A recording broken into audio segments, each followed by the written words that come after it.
సోదరులారా, ఇలా తీన్మార్ మల్లన్న బీసీ లడాయి చేపట్టినప్పుడు 20-30 ఏళ్ల నుంచి మనోళ్ళు ఉద్యమాలు చేస్తూనే ఉన్నారు కదా. ఎన్నడన్నా బీసీల మధ్య ఈ చర్చ జరిగిందా?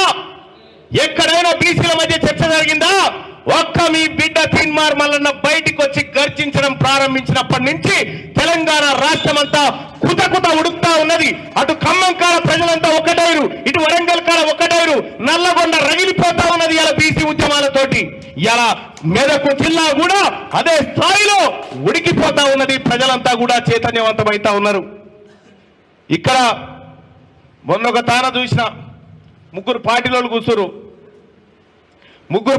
కూర్చొని అందులో ఆయన రెడ్డి గారు కూడా కూర్చునే బీసీలంతా ఒకటైనవన్నా అని చెప్పి వాళ్ళు మనోళ్ళు అనుకుంటా ఉంటే ఎక్కడి కులాలన్నా అని ఆయన స్టార్ట్ చేసిండు. ఇక ఎక్కడి కులాలన్నా ఇవి అని స్టార్ట్ చేసిండు. మాకున్నది పేరు ఒకటే కదా, తీసేసుకోమంటే తీసేసుకుంటాం కదా, మీ ఇంత ఉద్యమం ఎందుకని ఆయన అంటా ఉన్నాడు.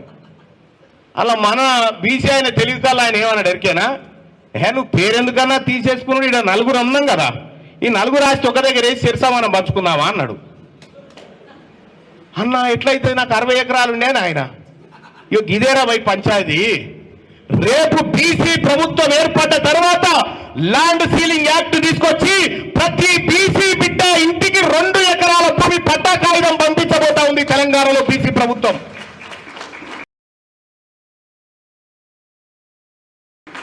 ల్యాండ్ సీలింగ్ యాక్ట్ తెస్తా ఉన్నాం.